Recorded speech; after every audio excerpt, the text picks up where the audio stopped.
VM Radio presenta.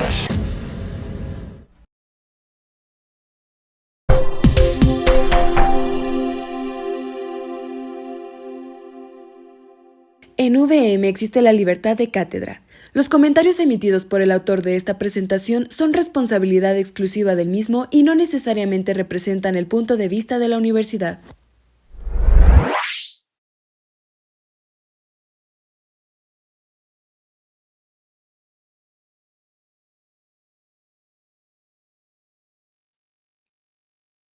Hola a todos, muy buenos días. Estamos en esta nueva transmisión en conjunto, en esta colaboración que tenemos la Fundación de ALBA con VM Radio, en donde vamos a hablar de un tema muy importante, que son los cánceres ginecológicos. Son aquellos cánceres que afectan a las mujeres y particularmente a las mujeres en México. El día de hoy vamos a tener con nosotros a una experta gineconcóloga. Ella es la doctora Milagros Pérez Quintanilla. Ella es médico cirujano y gineconcóloga con formación en el Instituto Nacional de Cancerología y es una destacada trayectoria en el manejo de cáncer ginecológico y de mama. Ella ha sido médico adscrito en instituciones de alto prestigio como el Instituto Nacional de Perinatología y el Instituto Nacional de Cancerología, además de colaborar en múltiples investigaciones científicas. Actualmente brinda atención en el Centro Médico ABC y forma parte de sociedades médicas nacionales e internacionales especializadas en oncología ginecológica. Entonces, tendremos con nosotros aquí a la doctora Milagros. Hola, doctora, ¿cómo estás? Hola Mirjana, bien, gracias, aquí feliz de estar con ustedes. Oye, agradecidísimos por parte de la Fundación y de todos los radioescuchas de VM que van a poder tener esta oportunidad de escucharte sobre este tema tan importante, porque las estadísticas, doctora, en términos de cáncer ginecológico son altísimas. Y si me permites, para dar un poco de contexto, voy a hablar de esas cifras y a partir de ahí empezamos esta conversación. Quiero también comentarles antes de empezar todos los radioescuchas que podemos tener una sesión de preguntas, podemos hacerlas en este momento o al final de la charla. Si quieren hacer algunas preguntas, con gusto podemos responderlas.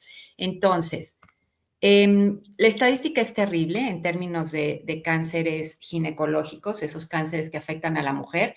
Globocan en el 2022 sus cifras son de más de 31,000 casos nuevos de cáncer de mama en México, 10,348 casos nuevos de cáncer cervicouterino. Doctora, ya lo comentarás más adelante, pero tenemos hoy por hoy una vacuna contra el virus de papiloma humano que puede prevenir un cáncer cervicouterino. Más de 5,000 casos de cáncer de endometrio y más de 5,190 casos de cáncer de ovario. Y nos parece muy pertinente hablar de este tema, ya que acabamos de tener, doctora, el Día Internacional de Cáncer de Ovario el 8 de mayo. Entonces, para hablar y ya entrar en el tema, coméntanos qué son los cánceres ginecológicos y cómo se clasifican. Claro, Mirjana, fíjate que hay dos definiciones que son importantes. Uno son los cánceres en la mujer, que ahí incluimos el cáncer de mama, que sigue siendo la primera causa de incidencia y de mortalidad en nuestro país. Y los cánceres ginecológicos como tal, pues se abarca útero, que el útero es el cuerpo del útero. Aquí uno de los más importantes es el cáncer de endometrio, cáncer de ovario, cáncer de salpinge, que son muy raros, pero suelen suceder, cáncer de vulva y vagina, que ahorita lo estamos viendo una forma mayor en incidencia en relación a 1980, 1990, no como la frecuencia que vemos el cáncer cervicuterino, que sigue siendo un problema importante en nuestra sociedad. Entonces, en general, los podemos clasificar. Cáncer ginecológico es todo el aparato genital femenino, ¿sí? Que esto abarca todo el aparato genital externo e interno y cáncer de mama. ¿Por qué es tan importante? Es porque el cáncer de mama sigue siendo un problema de salud pública mundial. Pero ¿qué pasa en nuestro país? Que lamentablemente no hemos disminuido la mortalidad. O sea, la incidencia es muy similar al mundo de casos, pero la mortalidad lamentablemente no la hemos podido disminuir. Y de los cánceres ginecológicos, el cáncer de cervix es la primera causa después de los ginecológicos. Si los abordamos de la mujer, sería la segunda causa después del cáncer de mama. A partir del 2006 hubo un cambio en frecuencia, primero mama y después cervix. Y es un cáncer que es totalmente prevenible. Entonces, estas pláticas son súper relevantes porque mucho es de educación. Entonces, yo siempre que puedo, me encanta participar en esto porque vamos a llegar con un mensaje, un granito de arena y probablemente prevenir un cáncer.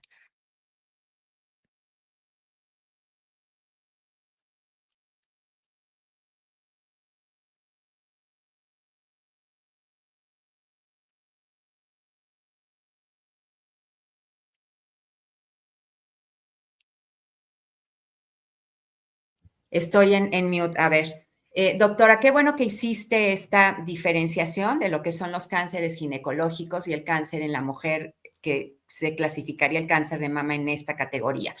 Doctora, vamos a hablar de factores de riesgo, o sea, esas variables que hacen que crezca, ¿no? La posibilidad de tener estos tipos de cáncer, el cáncer de mama y los cánceres ginecológicos. ¿Cuáles son, doctora, para poderlos identificar?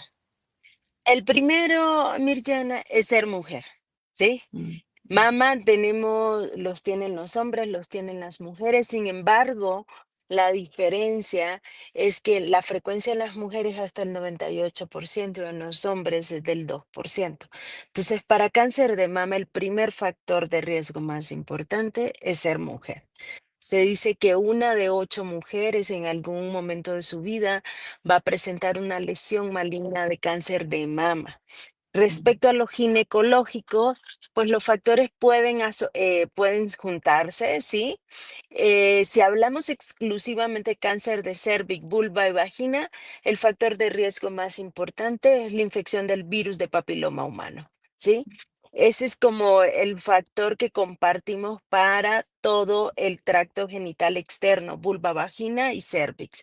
Si hablamos de cáncer de ovario, este puede ser un poquito más variable, ¿sí? Los factores de riesgo se hablan de los factores reproductivos que pueden coincidir con el cáncer de endometrio, que es el del cuerpo del útero, los antecedentes de infertilidad, que a veces pueden ser un poco controversiales, las mutaciones genéticas, que con tantos avances cada vez lo estamos viendo más.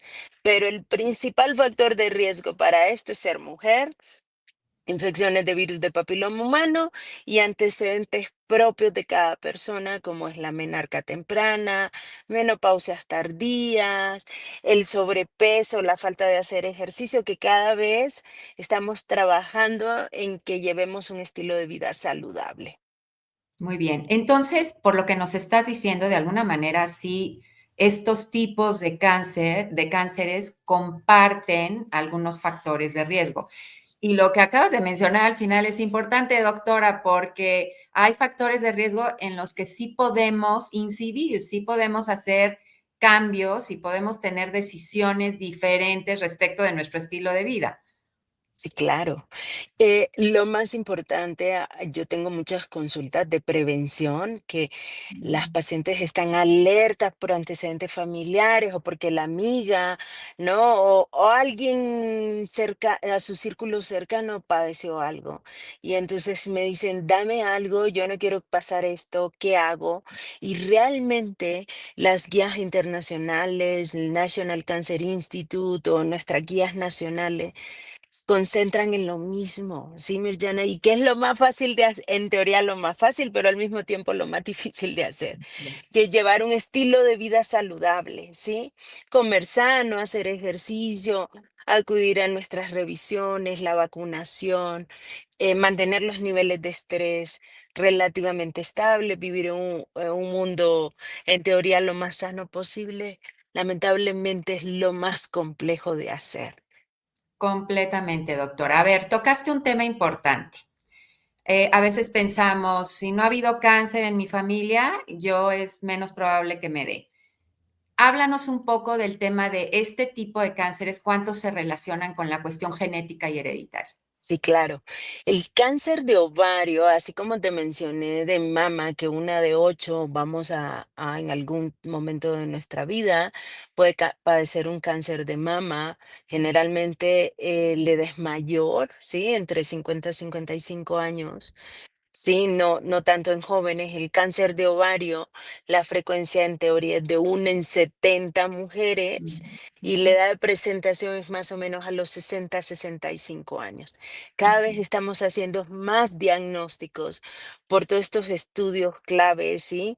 Se habla que el 15 al 20% tanto de mama como de ovario está relacionado a mutaciones genéticas. De este 15 al 20%, un 80% son por un gen que cada vez tenemos más conocimiento, que es el gen BRCA. Sí, es una mutación en ese gen. La mayoría de las personas o todos contamos con el gen, solo que hay un grupo poblacional que tiene la mutación del gen, ¿sí? Otro de los genes que cada vez estamos estudiando más y encontrándolo más puede ser el PAL2, el RAD50, ¿sí? Es impresionante la evolución de la medicina, ¿sí? En genética para los diagnósticos que nos van a ayudar a ser tempranos. ¿Por qué me concentré en mama y ovario y no mencioné endometrio, vulva, vagina, sino porque el cáncer de mama y ovario están muy relacionados, ¿sí?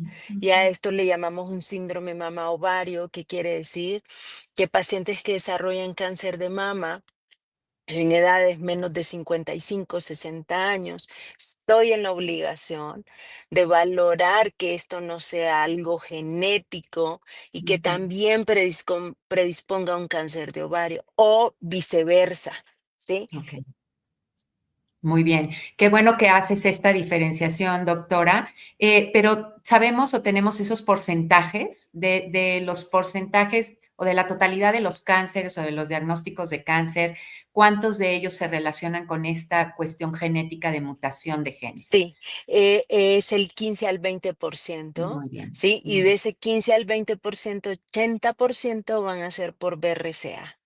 Ok, muy bien.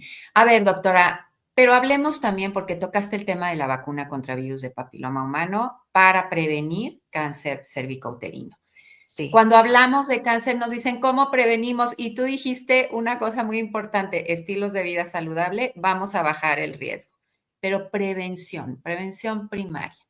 Sí, ¿De qué estamos hablando? sí, estilo de vida saludable es parte de la prevención primaria. Cabe mencionar que la vacunación contra el virus de papiloma humano no solo va a protegernos de cáncer de cervix, nos protege por 7 cáncer, ¿sí? Y esto es muy importante mencionar porque a veces creemos que solo va a ser para cervix y solo para las mujeres, y no, es una vacuna que está diseñada para hombres y mujeres, porque el virus de papiloma no solo nos ataca a nosotros, sí, el cáncer más importante es el cáncer de cervix, ¿sí? Por su fisiopatología y todo, pero me va a proteger de cáncer de vulva, protege cáncer de vagina, protege contra cáncer aneal, cáncer de orofaringe, ¿sí? Que es un cáncer que estamos viendo súper frecuente en los hombres, ¿sí? Entonces son múltiples protección que vamos a tener con la vacunación y no solo contra el cáncer. Vamos a cortar esa cadenita de lesiones premalignas y de verrugas genitales que no solo aparecen en vulva y vagina, pueden aparecer en todo el tracto genital, en la región perianal, en la región anal, en la región orofaringe. Es un trabajo de todos, del día a día, de las asociaciones civiles como ustedes que hacen un súper papel, pero también del médico de primer contacto, también del médico del dentista, o sea, todos los trabajadores de la salud tenemos que tener esta información y todo la población en general estar enterada que es una vacuna que lamentablemente no es súper accesible por costos, pero que nos va a ayudar muchísimo para cortar el riesgo y la cadenita del virus del papiloma humano, que lamentablemente es una pandemia, o sea, es una pandemia que no es nueva, ¿eh? Esto estaba descrito desde los papilos de Everest en 1930, 1920. Ok. Doctora, entonces, el virus de papiloma humano les da a hombres, les da a mujeres en cualquier etapa de la vida, siempre y cuando tengan vida sexual activa, ¿no? Porque es una enfermedad de transmisión sexual, ¿no? Así es. ¿Quién se tiene que vacunar y en qué momento, doctora? Porque pareciera que cuando tú le dices a un adulto o a una adulta, vacúnate contra el virus de papiloma, dicen, no, yo ya no, que se vacunen los niños. ¿Quién se tiene que vacunar? Según la guía de la Organización Mundial de la Salud y de la empresa o el laboratorio que que elaboró la vacuna está diseñada de 2 dosis entre 9 y 14 años y es como la población ideal, ¿sí? Ujú, Porque el sistema inmunológico, la reacción va a ser mejor, no han iniciado vida sexual, pero en la actualidad, ¿sí? La CDC, que es el ente regulador de Estados Unidos, acaba de sacar todas sus guías y la vacuna puede ser de los 9 a los 100 años. ¿Qué digo a los 100 años? ¿Qué quiere decir? Que cualquier persona que pueda solicitar o requiera la vacunación o quiera vacunarse puede acceder, perdón, sin ningún factor de riesgo, sin ningún factor de que es que me va a dar, es que voy a desarrollar la enfermedad. No, el que haya tenido vida sexual o no haya tenido vida sexual se puede vacunar. muy bien. De hecho, doctora, cuéntanos un poco respecto a, aun cuando ya tuviste virus Sí, de papiloma humano, conviene vacunarte. sí. De hecho, las nuevas guías o los nuevos lineamientos habla de que la vacuna tiene una protección de 9 virus. Es importante mencionar que los tipos de virus de papiloma, ¿sí? El tipo de, existen 200 tipos de virus de papiloma. De esos 200, 24 afectan el tracto genital, ¿sí? Y de Ujú, estos 24 se clasifican como virus de alto riesgo. ¿Qué quiere decir virus de alto riesgo? Es una clasificación de la Organización Mundial de la Salud, que es los que han visto relacionados a cáncer. ¿Por qué hago esta división?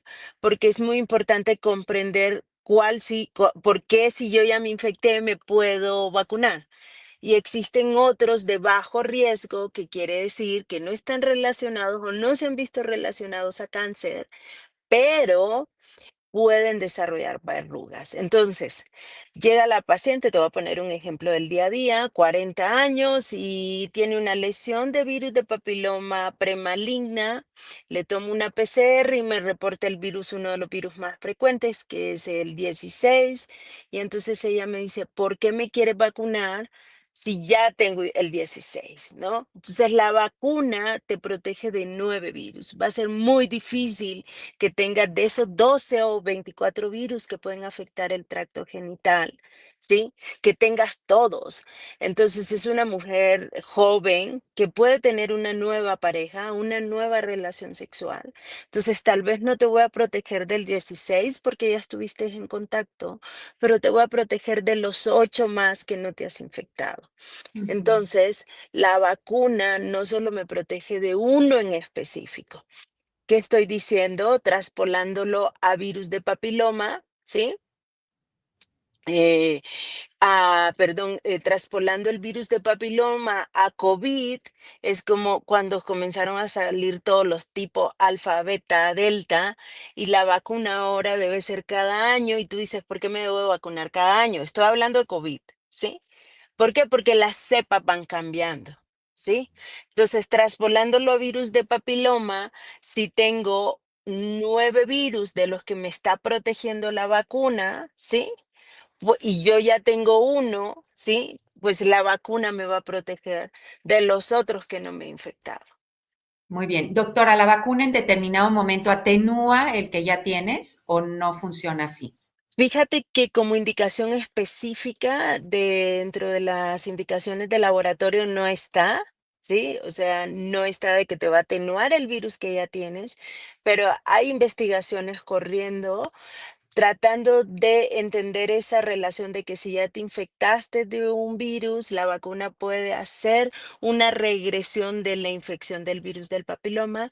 No hay investigaciones todavía ya publicadas con evidencia de más de 1000, 2000 pacientes, que sea una evidencia, pero para allá vamos.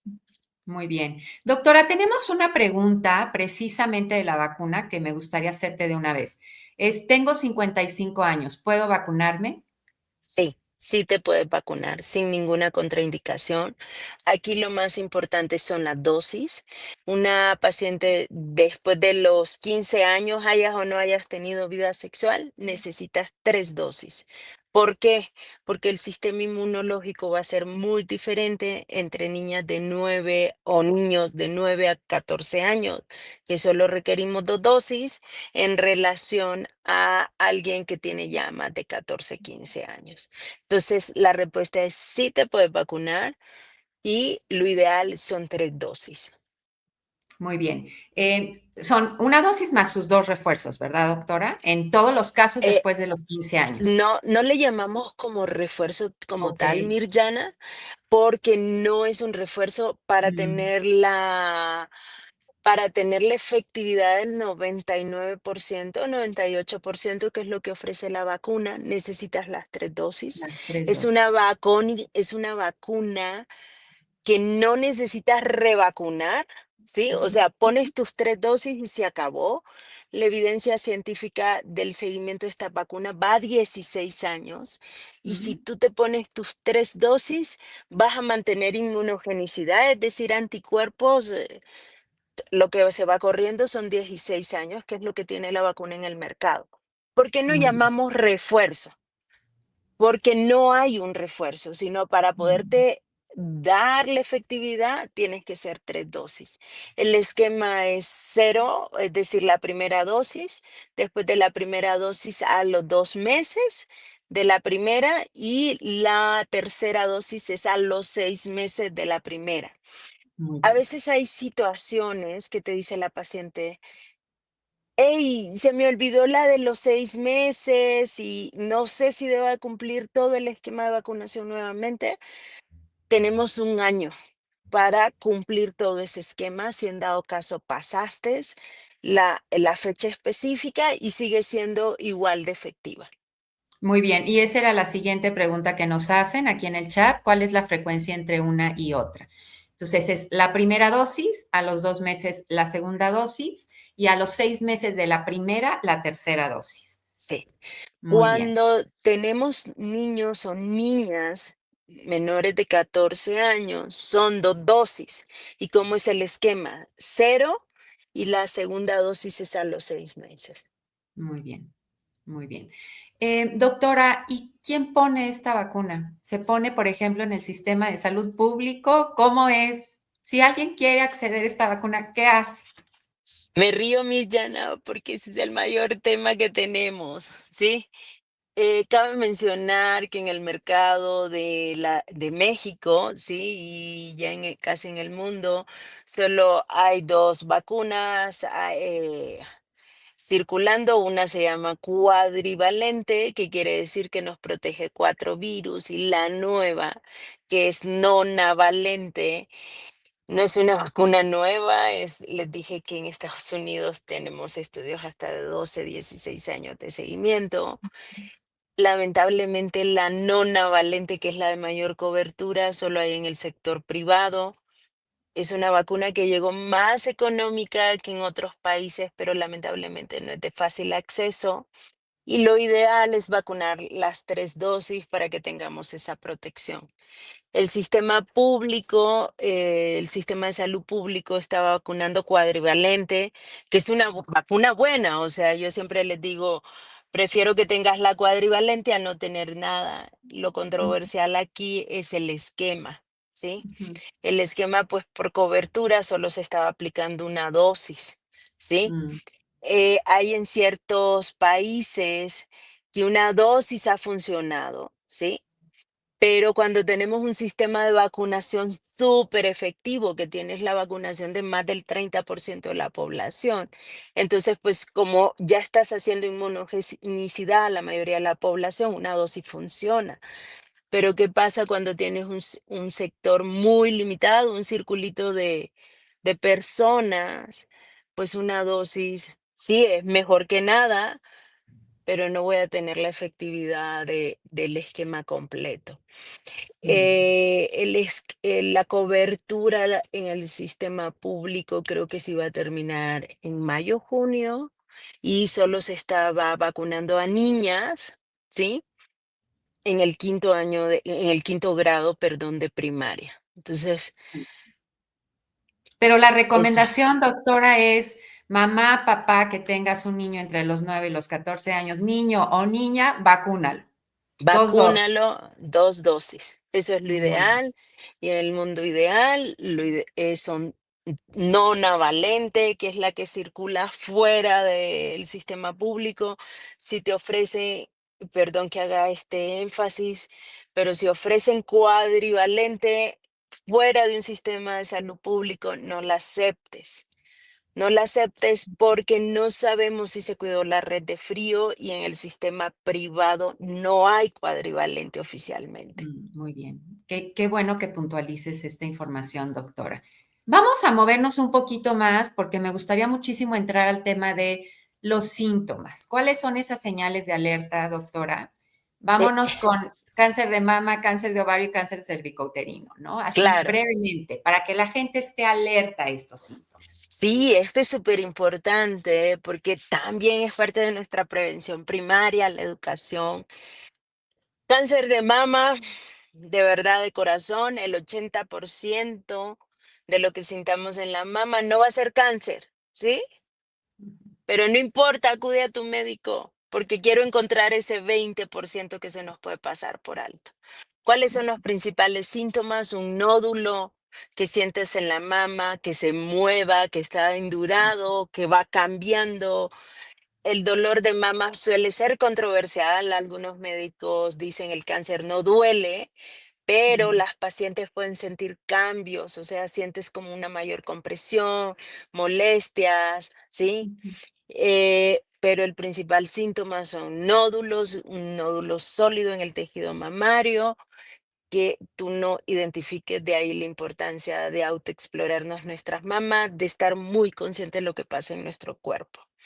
Cuando vamos a cáncer ginecológico, ujú, si hablo de cáncer de cervix, lamentablemente va a dar síntomas cuando esté en una etapa avanzada. ¿Qué es lo más importante? Los chequeos ginecológicos. ¿Cuáles son esos síntomas? Un flujo que no cede, como sanguinolento, ¿sí? Hemorragias uterinas, unos sangrados irregulares, dolor en la pelvis, dificultad para movilizar la pierna. Estos son síntomas ya de un cáncer avanzado. En ujú, cáncer de ovario, hay guías ya internacionales como tratando de identificar súper bien los síntomas. Es muy importante que conozcamos nuestro cuerpo, que estemos atentos a lo que nos está pasando. ¿Por ujú, qué? Porque lamentablemente no tengo una prueba específica para cáncer de ovario que me ayude. Entonces, ¿cuáles son los síntomas en ovario? Distensión abdominal, que tú te sientas sensación de llenura, de que comes y te sientes muy llena inmediatamente. dificultad para evacuar, dificultad para orinar, sensación de pesadez. Si ves que esos síntomas son súper frecuentes y que en un mes eso no mejora, es mejor que acudas a tu médico y que te diga, no es una colitis, no es una infección urinaria, a que se nos pase por alto un tumor del ovario. ¿Cuál es la dificultad en ovario? Que esos síntomas la mayoría de los días lo tenemos, ¿no? ¿Por qué? Porque pues estuviste estresada y te sientes distendida o no fuiste al baño y ya pues traes un poquito de distensión. Las mujeres padecemos muchísimo Sí, estreñimiento, no comimos fibra, no bebimos agua. Entonces hay un algoritmo que usamos en la consulta cuando ya está sospechándolo. Y entonces a veces le decimos a las pacientes, ¿y cuántas veces al mes lo sentiste? Y entonces te ujú, dicen, no sé, ¿no? Entonces por eso yo hago mucho énfasis de, estate muy atenta a los síntomas que están pasando en tu cuerpo, claro. porque eso nos va a ayudar mucho, ¿sí? Doctora, pero acabas de mencionar sobre todo de cáncer de ovario. ¿No hay una prueba fehaciente Específica. que te diga esto podemos detectar el cáncer de ovario? ¿Qué hay del ultrasonido vaginal? ¿Eso te Esto, ayuda, doctora? este es un tema que suele ser muy controversial. Yo he tenido Mm, muchas entrevistas previas y tratar de explicar los estudios y ujú, hacer comprender que el ultrasonido es una herramienta relativamente fácil, lo tenemos siempre al acceso en los consultorios, los costos no son caros, pero es un estudio operador dependiente. ¿Qué estoy mm, diciendo operador dependiente? Depende de la experiencia del médico. mm, Entonces hay un estudio muy famoso que no quiero pues que se lo aprendan, pero creo que vale la pena mencionarlo, es el estudio UCTOX, pero incluyó 100.000 mujeres, Mirjana, 100.000 guau, mujeres. guau, Y a todas les hacían ultrasonido ginecológico con un marcador tumoral, ¿sí? ujú, Y comenzaron a ver que no previnimos cáncer de ovario, sino que ujú, lo que hicimos fue más cirugías innecesarias. ok, Entonces, sí entiendo, yo en mi día a día a todas les hago ultrasonido, ¿sí? Pero ahorita como un lineamiento mm, oficial de que el ultrasonido va a salvarnos de un cáncer de ovario, no está. ujú, Entonces, en general, es la exploración física, los síntomas que acabo de decir como relevante. relevantes y dos, la historia clínica. Aquí Ujú, uniendo con todo lo que hemos hablado en la entrevista, la historia clínica, que es lo que nos dicen las pacientes, recuerden que un 20% pueden ser hereditarias. Entonces, ujú, con escuchar a tu paciente, con tu paciente, decirle a tu médico, hey doctora, de verdad mi mamá murió de cáncer de ovario, mi tía tuvo cáncer de mama, mi prima la están estudiando por un probable cáncer de ovario, esos son focos rojos que ujú. nosotros tenemos que buscar y hacer mayor énfasis en el ultrasonido, en estudios, ¿sí? Muy bien. Entonces, no tengo un lineamiento médico oficial por guías, por instituciones serias, que el ultrasonido funcione igual que el Papa Nicolau para cuello de útero, Ujú. pero si yo le estoy dando información, si estoy súper alerta a mi médico, esta información va a ser valiosa para un estudio por un experto. Perfecto, doctora. Qué bueno que haces esa diferencia. A ver, pero vamos a decirles a todas las mujeres que nos están escuchando y a los hombres para que compartan esta información con las mujeres que conocen. Una mujer responsable y pendiente de su salud, anualmente, ¿cuáles son las pruebas que tiene que hacerse dependiendo de la edad? Como para Esa, detectar cualquier cosa o esa sea, de pregunta manera me, temprana, doctora, ¿qué es lo que sí. queremos? Claro, esa es la finalidad de todos, poder encontrar las cosas tempranas, porque vamos a hablar de curación, Mirjana. A veces me dicen, qué horrible lo que haces. Y les digo, no, qué padre lo que hago, porque si yo lo detecto temprano, yo voy a hablar de que mi paciente va a estar curada. Así tenga un diagnóstico terrible como o el nombre terrible de cáncer, es el primero que yo quiero hacerles el switch. Cáncer en la actualidad no es sinónimo de muerte, ¿ok? Entonces, estas revisiones y estos lineamientos que les voy a decir, no me los inventé yo, y es para que yo pueda decirles, o los oncólogos podamos decirle, cáncer no es sinónimo de muerte. Entonces, a partir de los 25 años, ¿sí? Ujú, Comenzamos las revisiones, bueno, dependiendo si iniciaron vida sexual y todo, pero en general se inicia a los 25 años, exploración física de las mamas, quien la hace, el médico de primer contacto, ginecólogos, en situaciones como la sierra o en lugares aislados, hay enfermeras entrenadas para hacerlo también, ¿sí? muy bien. Es revisión clínica, exploración física de las mamas a partir de los 25 años. Si ya inició vida sexual, un papá Nicolau sí o sí. Y una exploración de la pelvis, o sea, un tacto vaginal, debe hacerlo tu médico para evaluar si siente algún dato diferente. Si tenemos alguno de estos datos clínicos que mencioné, distensión, estreñimiento, alteraciones urinarias o urinarias o vesicales, ¿sí? Que le estés refiriendo a tu médico, pues requiere un ultrasonido. 25 años y llegamos hasta los 40. ¿Sí? Esos son los lineamientos a partir de los 25 a los 40, Papa Ujú, Nicolau anual. A partir de los 40 años incluimos mastografía. Sí ujú, o ultrasonido, si puedes incluirle ultrasonido de mama, fantástico, pero mastografía sí o sí. ¿Sí? Eso dice las guías del Sistema Nacional de Salud. El Papa Nicolau, sí o sí, una vez al año, ¿sí? Y de acuerdo a los síntomas buscamos algo para ovario, ¿va? ujú. Muy bien. ¿Cada cuánto lo vamos a hacer? Ese es otro punto importante. Las guías dicen cada 2 años, pero tenemos algo particular. ¿Sí? Muchas veces les dice 2 años y lo hacen en 4. Entonces la mayoría decimos, háztela cada año, por si se te pasó un año, pues ya la tengo, ¿no? A partir de los 45 años, que no es el tema, pero a partir de los 45 años se ha incluido evaluación de cáncer de colon, porque lo estamos viendo más frecuente, y en Ujú, pacientes de riesgo, tabaquismo crónico o factores de riesgo, incluimos una tomografía de los pulmones. Pero muy bien. cáncer, eso debe de llevar tu orden, ¿sí? Eso es a partir de los 45 años.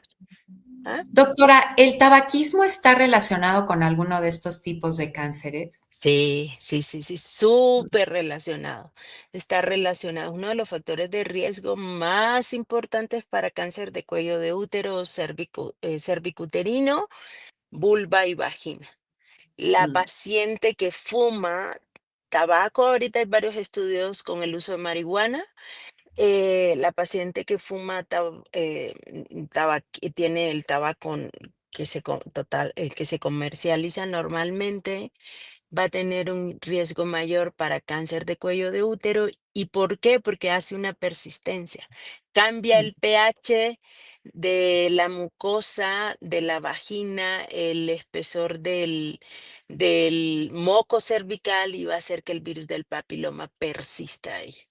Tengo que muy bien. tener sí o sí virus de papiloma con otros factores de riesgo. Muy bien. Doctora, hay preguntas también de repente en algunas pacientes, ya por edad, ya cuando son adultas mayores, cuando son personas que no tienen ya una vida sexual activa, que dicen, yo ya no me tengo que hacer el papá Nicolau. No, A ver. las guías nuevas, y esto se ha transgiversado un poco, ¿sí? Dice, tú tuviste vida sexual y a los 30 te hicieron un diagnóstico de virus de papiloma, ¿sí? No te operaron, tienes tu útero, todo perfecto, debes de seguir el tamizaje. Tamizaje cada cuánto, ¿no? Así tengas 65 o 70 años, debes de seguir revisándote, ¿va? Y deben de seguir haciéndose Papa Nicolau, ¿ok? Nunca tuviste nada de virus de papiloma. Te operaron y te quitaron la matriz por miomas. y llegamos a los 65 años, ¿sí?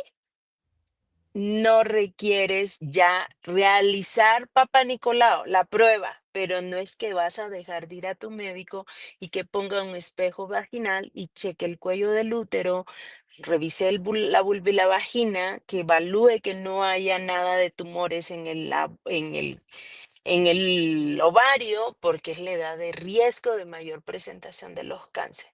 Entre más vivimos, mayor riesgo de lesiones malignas, ¿sí? Completamente. Doctora, háblanos de las pruebas, porque en muchos casos los ginecólogos están haciendo, y no a todas las mujeres, porque esto no se hace rutinario, pruebas de colposcopía y pruebas de PCR.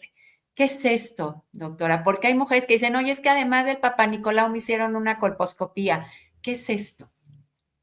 Ay, Mirjana, me hacen unas preguntas muy controversiales en el aspecto médico. Ok. Bueno, Pero están no, allá pero está afuera, doctora, fantástico. están Exacto, haciéndolas. exacto. Está padrísimo porque es el día a día, o sea, lo que vivimos al día a día. Bueno, ¿qué dicen las guías? ¿Qué dice la evidencia científica? Debemos de hacer algo que le llamamos co-testing. Es que son dos pruebas, que es Papa Nicolau y PCR. PCR, ¿qué es? Es una prueba que busca específicamente virus del papiloma humano, ¿sí? Ujú, Que se le hacen a los virus. Se nos puso muy de moda cuando el COVID y decíamos, es que voy por una PCR para confirmar si tengo COVID o no. Es una prueba que lo que hace es buscar si hay virus o no, ¿va? Entonces, lo ideal es hacer eh, Papa Nicolau y PCR, ¿sí? Y los lineamientos de cada año te va a cambiar si tienes la PCR positiva o tienes la PCR negativa, ¿ok? ¿Cuál es el problema? Los costos, ¿sí? Si lo puedes hacer, hay laboratorios haciendo cosas muy buenas para la sociedad, no quiero hacer ningún comercial, que nos han ayudado muchísimo a hacer la prueba de PCR más económica y segura, ¿sí? Eso es lo ideal. Eso es lo que queremos hacer todos los días, todos. Papá Nicolau y PCR, a grosso modo, si te sale negativa los dos, puedes ver a tu paciente en 3 años, no ujú, cada año. Ahora, la colposcopía. La colposcopía es literal también una prueba operador dependiente, que es ujú, operador dependiente, depende del conocimiento del médico que lo haga. ujú, Se ha popularizado mucho en México y se ofrecen paquetes de Papá Nicolau, colposcopía, y lamentablemente la colposcopía debe ser hecha por un ginecólogo que esté ujú, capacitado en colposcopía o en el dado caso un ginecólogo oncólogo. ujú, ¿Cuál es la indicación exacta de una colposcopía? Un Papa Nicolau que no esté normal, ¿sí? ujú, ¿Qué pasa? Que se la hacemos a todas, entonces la sensibilidad disminuye y lo que estoy teniendo son más falsos positivos. ok, ¿Qué es falsos positivos? Que me estén dando una prueba que en teoría la paciente tiene una lesión, pero pudo ser por una infección vaginal, por falta de experiencia del que lo hizo, y entonces la paciente llega espantada de que tengo algo cuando realmente no tengo nada, ¿sí?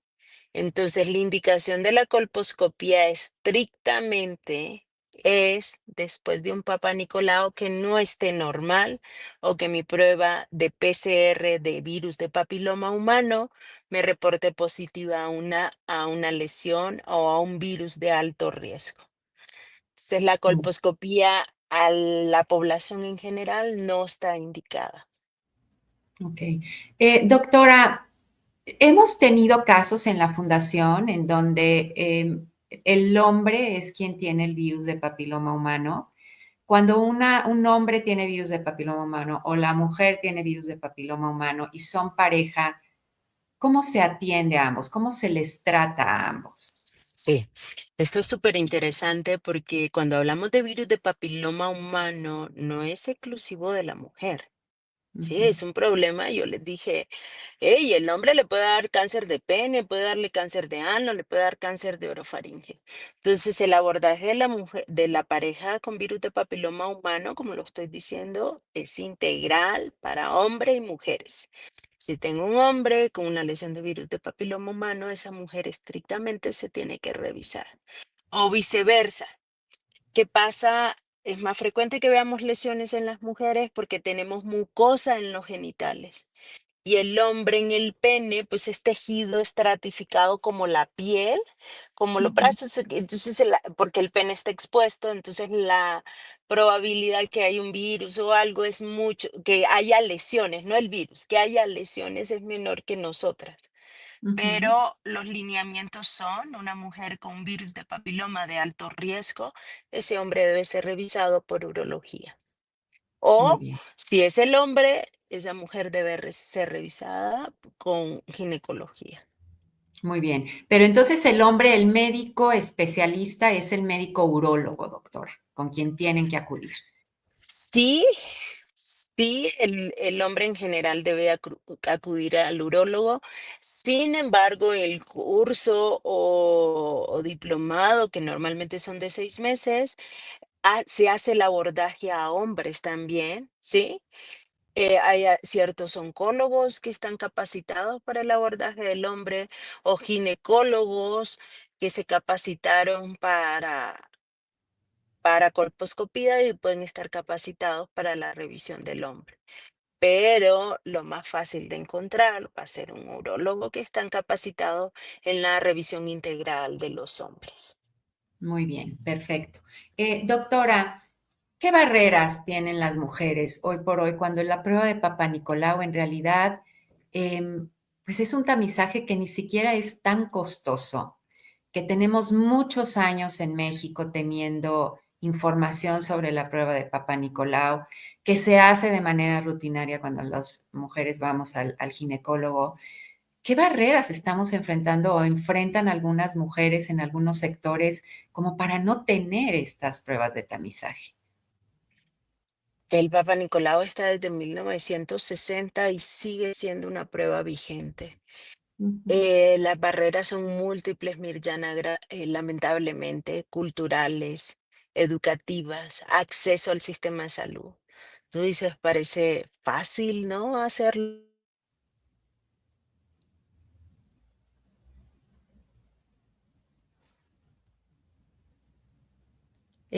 Perdimos a la doctora, no sé si solamente soy yo quien no la escucha. Fin. Le vamos a escribir.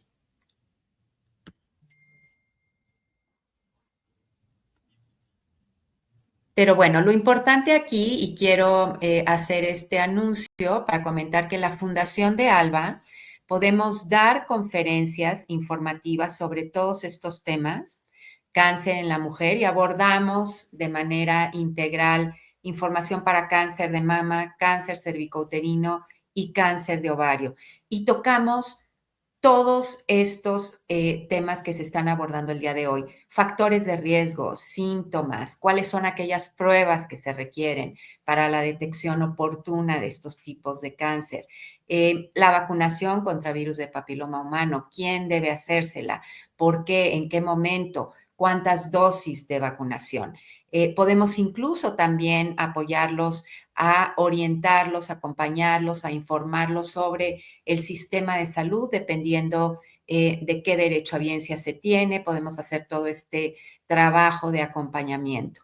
Entonces, voy a dar nuestra página para que la tengan y puedan contactarnos en caso de tener alguna necesidad en este sentido: www.fundaciondealba.org.